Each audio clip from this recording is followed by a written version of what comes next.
Jurgita, sveiki. Labas. Artėja pavasaris ir mūsų klientai ir mano aplamai draugių rate labai daug kas klausia, kaip kovoti su pigmentacija ir kad tai yra tikrai didžiulė problema, bet visas labai gąsdina ilgas laikas, kuris neišvengiamas yra sprendžiant šią problemą.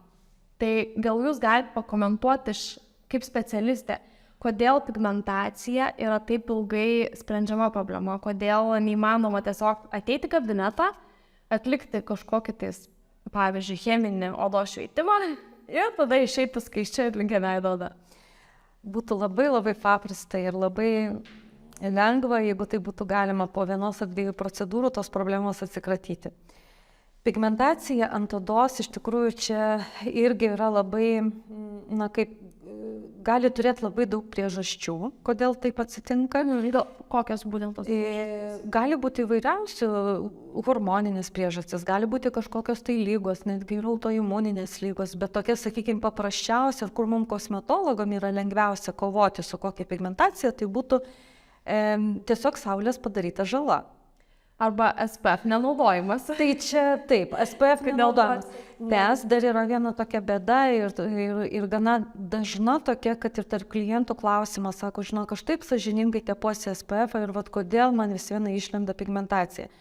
Tai ne tik tai, kad tepam SPF ir atrodytų tada, kad galim iš tikrųjų laisvai va taip paveidą prieš saulę, reikėtų vis vieną vengti tiesioginių saulės spindulių ir tikrai nepamiršti išeinant į lauką vasarą, netgi ir žiemą, ir dabar yra įvairūs SPF, kurie saugo ir nuo mėlynosios šviesos, ir nuo infraraudonųjų spindulių. Tai nepamiršti tiesiog, jeigu yra polinkis į pigmentaciją, tokiu atveju turėtų būti SPF naudojamas kiekvieną dieną ir nesvarbu, kad saulytės nėra. O ką jūs tokiu atveju darote savo kabinete? Ateina moteris, pavyzdžiui, po vasaros ir matote, kad prieš vasaros, prieš šiltąjį sezoną oda buvo pakankamai lygaus tono, sugrįžo po atostogų ir matot strazdanos, taip pat pakomentuokit strazdanos, ar tai yra skiriamos pigmentacijai ir ką darot?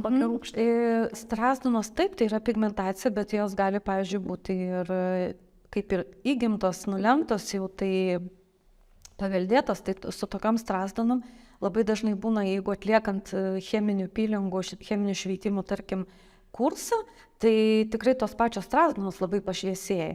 Bet dabar, jeigu grįžtant apie, kaip sakai jūs, kad vat, ateina po vasaros ir matau, kad vat, buvo prieš vasarą taip, o po vasaros taip. Tada tokiu atveju, aišku, yra diagnostika. Diagnostika tai paprasčiausias gal kosmetologo būdas Vudo lempa, pasižiūrim, kokia tai yra pigmentacija, daugmaž vis tiek galim įsivertinti. Ir tada jau yra parenkama arba, tarkim, jeigu ne procedūra, tai namų priežiūrai tinkamos priemonės, tai kas turėtų būti iš tikrųjų vėlgi, tai irgi rūgštinės priemonės gali būti, bet svarbu labai, kad būtų antioksidantų. Antioksidantai dabar turbūt labai tikrai visur yra populiarus terminas ir visur mes jį girdime. Daug kas ieško, tai aišku, antioksidantai ne tik tai, kad tepami ant odos, bet reikėtų ir išgerti kursą antioksidantų. Tai va, tai kas aišku, serumas su vitaminu C būtinai, kas labai geras iš tikrųjų yra toksai tas vadinamas mūsų tuo terminu melanino inhibitorius, kuris stabdo melanino susidarimą, tai būtų vitaminas B3 niacinamidas, taip populiariai visur niacinas arba niacinamidas ant priežiūros priemonių, ant pakuočių matom sudėtyse. Tai va, tai skiriama naminė priežiūra, arba jeigu procedūra, tai vėlgi tada tokiu atveju žiūrim, kokia tai pigmentacija. Jeigu tikrai tai saulės pažeidimas yra, tada jinai tokia yra lengviau koreguojama ir skiriama irgi cheminių pylingų kursas, irgi va tų pačių antioksidantų. Na, o jeigu tai yra jau gilesnė pigmentacija, tai iš tikrųjų pirmiausia norėčiau žinoti dermatologo išvadą, kodėl, ne tai, kad kodėl, bet kokia tai yra pigmentacija. Kokiame gylyje, nes vis viena dermatologas ištiria su dermatoskopu ir tada jau gaunam atsakymą, kokia ta pigmentacija ir tada jau yra, kitokie būtų. Aš iš tikrųjų neseniai diskutavau su kolega, sako, Tai kad nesimato pas mane pigmentacijos, galiu to SPF nesitepti, niekad ir nebūna po vasaros, bet iš tikrųjų mes turime pas save ofise būdo lempą, tai yra toks diagnostikos prietaisas, kuris su tam tikros spalvos spinduliuotė, toks jau tos spinduliuotės pagalba padeda nustatyti pigmentacijos gylį. Tai yra UV spinduliuotė ir ant odos, žiūrint per tą būdo lempą, ant odos mes matome įvairias dėmeles ir kuo ji yra tamsesnė, tuo ta dėmelė vadinasi yra arčiau odos paviršiaus, reiškia greičiau pasirodys. Ir mes savo kolegas pratestavome ir pamatėm, kokie mes esam spalvoti iš tiesų. Aš pati pasižiūrėjau savo veido odą, tai tikrai išsigandau. Visas mano veidas bus 5 metų bėgyje pigmentuotas ir daug kas neįvertina rizikos. Čia didžiausia problema, kad net jeigu kosmetologai sako ir dermatologai ir kiti odos priežiūros specialistai, kad būtina yra tepti SPF net ir žiemą, nes tai galite iššaukti pigmentaciją, niekas neparodo, kaip galėtumėt atrodyti po, pavyzdžiui, 5 metų. Ir Vudo lempa, Vudo diagnostikos metodas yra vienas iš tų, kuris galėtų parodyti. Bet kaip jūsų klientai reaguoja? Pavyzdžiui, jūs turite šį prietaisą ir galima tiesiog telefonu ištraukti nuotrauką, nufotografuoti, parodyti. Kaip reaguoja klientai? Ar jie išsigąsta, ar jie galvoja, kad čia kažkoks šarlatanizmas, kad mistika, čia taip nebus, nes dabar taigi plika akim nesimato, kas čia tokio? Ne, iš tikrųjų, tai, sakyčiau, gal reaguoja normaliai. Taip, pagalvoja, bet iš tikrųjų, kad kaip tai taip gali būti, kad paviršiuje tai nesimato, o pažiūrės per Vudo lempą ir tu matai, kaip iš tikrųjų, kaip ir sakai, spalvota. Taip. Tai tokiu atveju, tai būna tokia, kaip pasakai, pamąstymas, kad vis tik tai SPF naudojimas yra rimtas reikalas ir reikia jį iš tikrųjų naudoti. Ir aplikuoti dienos eigoje iš naujo.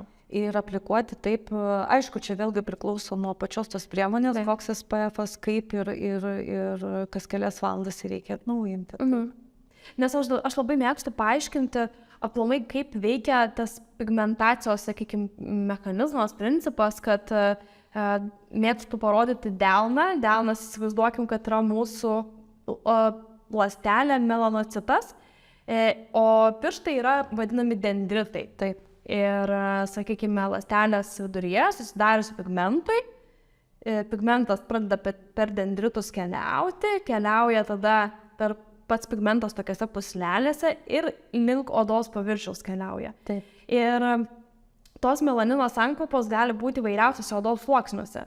Bet kaip ir mes matom, pavyzdžiui, diagnostikos metu, Vudo diagnostikos metu, kaip ir minėjau, kuo ta dėmelė tamsesnė, tuo jinai yra arčiau odos paviršiaus, tai kaip ir galima būtų samprotauti, kad mes dar galim ją pakankamai greitai pašalinti. O kaip tai yra skatinant odos atsinaujinimą. Taip, atsiplokinėjimą. Ar jūs iš praktikos galbūt galite pakomentuoti, kaip ilgai tai trunka? Pavyzdžiui, matote, kad tikrai pakankamai ta dėmelė yra tamsi, o dar kitaip tariant, arti odos paviršiaus, kiek laiko visgi tokią dėmę užtrunka pašalinti? Na, iš tikrųjų užtrunka ir tikrai nežadu niekada greitų rezultatų, nes kartais tai gali užtrukti tikrai ir metai. Taip, gali. Taip. Aišku, jeigu pigmentacija ten po pusmečio arba po kokių 7-8 mėnesių jau jinai tikrai labai išvėsė, tai čia būna labai didelis pasiekimas, bet tai jau yra tikrai labai didelis indėlis pačio kliento. Absoliučiai persižiūrėta yra krepšelis priemonių ir viską laikomasi kosmetologo rekomendacijų, nes jeigu tik tai yra nuklystama ir vis atrodo, kad gal dar kažkokia nauja priemonė man padės, gal dar, ir kartais taip yra nuklystama ir pradedama naudoti labai agresyvias priemonės, nes tikrai, nepaslaptis pas mus galimagi dabar ir atsisiųsti per internetinės parduotuvės visokiausių ten tų rūgštinių priemonių, kur ten tikrai nei mes koncentracijų tikslių žinom, nei pH ir klientai tikrai ateina nusideginę odas, galvodami, kad kuo aš labiau paveiksiu, tuo bus geriau. Tai reikia visada labai klausyti, ką sako specialistas Ir aišku, laikytis, na, kaip čia pasakyti, rutinos, kaip odos pačios priežiūros iš viršaus, iš paviršiaus, bet kartu reikia ir naudoti papildus į vidų. Kaip jūs įsivaizduotumėt idealią odos priežiūros rutiną tokiu atveju? Tai yra tokiu atveju, tai esant pigmentacijai ir, sakykime, užduotis yra, kad aš, pavyzdžiui, noriu pašviesinti pigmentinės dėmes, paskaistinti odą, kokios rutinos turėčiau laikytis. Ryte, vakare, ar jie skiriasi, kodėl galbūt skiriasi? Šiaip žiūrint ir vėlgi priklauso, kokia ta pigmentacija. Jeigu tai yra, kaip ir kalbėjom, lengviausiai tokia, sakykime, gal šalinama, tai yra saulės litigota vadinama. Arba jeigu yra postuždegiminė pigmentacija, apie ją mes dar nepakalbėjom, aš manau, kad tokia pigmentacija, tai čia iš vis jinai turbūt yra populiariausiai ypatingai prie probleminio odų, nes ar pakrapšius spuogelį, bandžius įsispausti, Justina juokiasi, nes nekartą su prisidirbu. Taip. Tai tokiu atveju ta vadinama postuždegiminė, jinai būna raudona pigmentacija, ta prasme raudona dėmelė, išlieka ir gana ilgai ir kartais tikrai klientus tas labai nervuoja. Kodėl man taip ilgai stovi, nes ta raudona pigmentacija iš tikrųjų gali laikytis ir pusmetį. Ir man laikosi virš metų.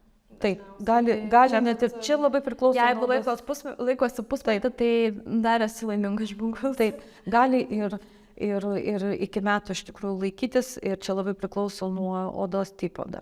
Tai va, taigi, ką tokiu atveju, kokia ta rutina turėtų būti, tai vėlgi, aišku, sakykime, ten prausiklis, tonikas, šitas viskas labai yra aišku, svarbu, apie aktyvės, taip, bet, sakykime, nuprausimas turėtų būti tikrai visada ir aš visada klientams sakau, kaip ten bebūtų, nors tu grįžti ten 3 valandą nakties, nuo veido makiažo yra būtina nuimti, kad tikrai nuplaut švariai odą. Ir iš aktyviųjų medžiagų tai pagrindė yra vėlgi tie vadinami antioksidantai arba melanino inhibitoriai, tai yra vitamino C forma ir aišku geriausia, kad tai būtų stabili vitamino C forma, o vėlgi apie čia jau Justina jau pačios daržas yra. Dar jo dirbti ir pakonkretizuoti, kad melanogenezės inhibitoriai, tai yra medžiagos, kurios sugeba stabdyti melanino susidarimą. Tai reiškia, tiesiog sustabdo visą šį procesą ir melanocitas, ląstelė, kuri gamina pigmentą, odos pigmentą melaniną, tiesiog veikia normalių režimų, galima sakyti. Tai jisai dažniausiai būna pagreitėjęs žmonėms linkusiems į pigmentaciją.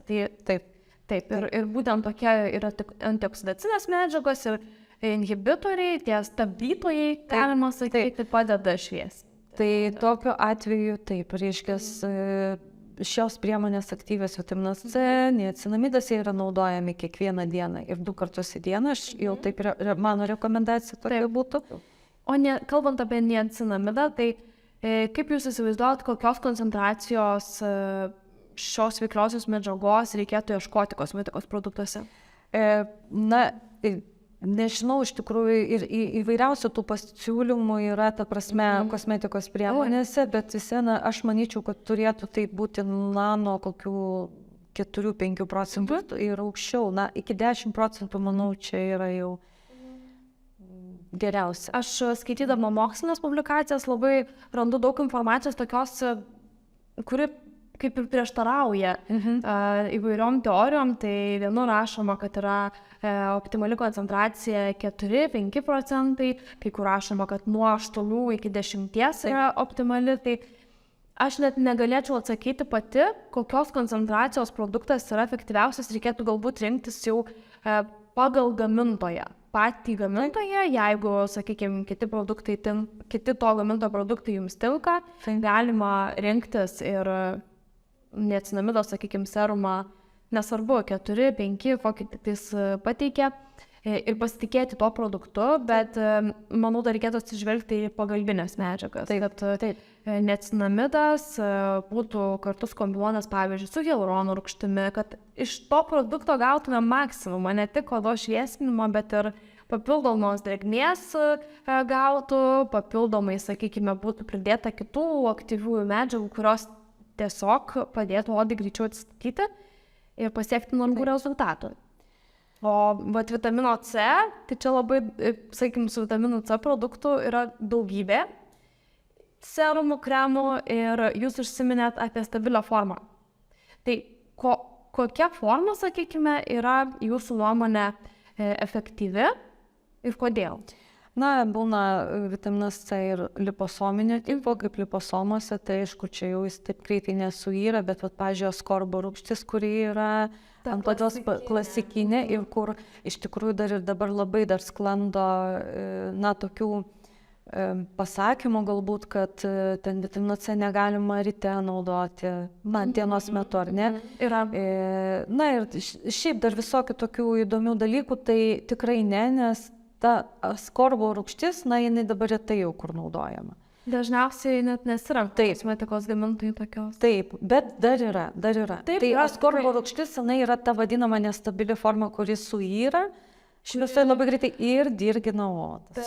Bet tokie serumai, o Jėzau, jie iš tikro pradeda skleisti kvapą. Taip. Jeigu patenka į pakuotę deguonies, jei pabūna ant saulės, aš esu turėjus ne kartą tokių serumų. Taip. Ir jie atrodo pakeičia spalvą, bet pakeičia spalvą stipriai, jie tampa tiesiog oranžiniai, matosi, kad įvyko cheminė reakcija, oksidacija vadinama ir jau nebegalima tokio produkto naudoti, bet vis tiek moteris naudoja ir aš pati atsimenu, aš naudodavau tokį produktą, bet kas tada būdavo, atsikeldavo viso raudonų veidų ir nuo šitos formos dažnu atveju sako, kad gali pajuoduoti poros. Taip. Ar tai yra tiesa? Taip. Nes aš tikrai bandžiau surasti mechanizmą publikacijose, ieškojau už tos informacijos, jos kaip ir nėra, jinai atėjus yra iš praktikos. Taip. Bet man įdomu, vat, jūs patvirtinot, kad taip įvyksta, bet tai atsitinka tada. Ir šiaip, kada yra prasiplėtusios poros, ten kaupiasi riebalas. Ir riebalo viršūnėlė, jinai sąveikoj su deguonimi šiek tiek nusidažo, pajuoduoja, bet kadangi vitaminas C, ta vadinama nestabili forma askorbo rūgštis besioksiduodama, jinai dar labiau paskatina ir tikrai čia viskas yra iš praktikos ir klientai tikrai skųsdavosi, sako, na, pradėjus naudoti vitamino C serumą, atrodo, kad nori, kad paskaistėtų veidas, o jisai kaip tik tai ima ir papilkėja, bet čia tas papilkėjimas tai yra ta apgaulinga akiai, nes tą papilkėjimą vaizdas, kuris yra užsikimšusi porų. O šiaip, tai va, ta vadinama stabili forma, jinai ir prasišverbia giliau ir ten jau palaipsniui atsipalaiduoja ir savo gerą darbą padaro gilesniam sluoksniui. Visokių tokių formų yra, vienos pavyzdžiui yra taip chemiškai susintetintos, kad tiksliau vadinamos analogais, vitamino C kaip ir analogais ir ant odos paviršiaus palaipsniui atsipalaiduoja ta aktyvi vitamino C forma, tai sakoma, kad tokios yra geriausios, mažiausiai dirginančios odą. Vienas iš jų kaip pavyzdys etilo askorbo rūgštis yra, kuri panašiu mechanizmu ir veikia. Tai iš tikrųjų, ar jūs nebijotumėt naudoti didesnių koncentracijų produkto su stabilia vitamino C forma? Žiūrint, kokia ta didesnė, iš tikrųjų, tai, na, yra irgi kaip ir moksliškai pagrįsta, kokia ta turėtų būti maždaug koncentracija. Tai manau, kad iki kokių ten 12% ar, na, gal maksimum 15%, bet aš manau, kad toks, na, optimaliausias galbūt 10% vitamino C. Tai vat, o šiaip, jeigu kalbant apie tą ar nebijočiau, tai aš nebijau testuoti produktų ir aš juos testuoju, tai testuoti irgi būtų įdomu ir pasižiūrėti iš tikrųjų, kaip. Tai grįžtant prie rutinos pigmentuotai odai, tai jūs pabrėžtumėt, kad be abejo veido prausimas yra, aš dar įtraukčiau veido tonizavimą. Nes labai nedaug kas atkreipia dėmesį į tai, kad reikia statyti odos pH. Miesto gyventojai dažniausiai prausiasi su pakankamai kietu vandeniu, kaip ir turėtų tą vandens minkštinimo, sakykime, funkciją atlikti prausikliai, bet mes vis tiek plauname dideliu kiekiu vandens, odą dideliu kiekiu vandens plaunam. Puikiai suartikuliavau. Tai tonikas atlieka tą funkciją, kur neutralizuoja kietą vandentiekio vandenį. Ir tai vadinama rūgštinės mantijos tausojimu. Dabar mes mėgstam apie ją kalbėti, nes odos apsauginė funkcija susideda iš kelių, ar ne, kelių sluoksnių, tai hidrolipidinis, mikrobioma, rūgštinė mantija ir apie ją labai mažai kas šneka. Tai aš dėl to įtraukčiau dar toniką ir tikrai sutikčiau su jumis, kad niacinamidas, vitaminas C yra tie ingredientai, tie pagrindiniai ingredientai, kuriuos reikėtų rinktis tokio tipo produktuose. Ir be abejo drėkinimas. Labai svarbu yra drėkinimas ir kaip drėkinamąją priemonę, bet kartu labai ir gerai šviesinančią priemonę, tai galim ir paminėti pieno rūgštį. Bet ar kartu kombinuoti, ar geriau pavyzdžiui vitaminą C, sakykime, ryte naudoti, o pieno rūgštį vakare? Galima iš tikrųjų vitaminą C naudoti kaip rytui, nes vis tiek antioksidanto. Aš šiaip klientėm ir rekomenduoju. Būtinai, SPF būtinai. Bet vitamino C ryte priemonę naudoti, tada kremas, SPF, ar ten makiažas ant viršaus. Vakarui mes jau galime, pavyzdžiui, imti, kad būtų drėkinimas geras, tai tarkim serumas su hialurono rūgštimi ir niacinamidu ir pieno rūgšties priemonė, ar kremukas, ar tai eksfoliatorius galėtų būti, kaip naktinė. Taip.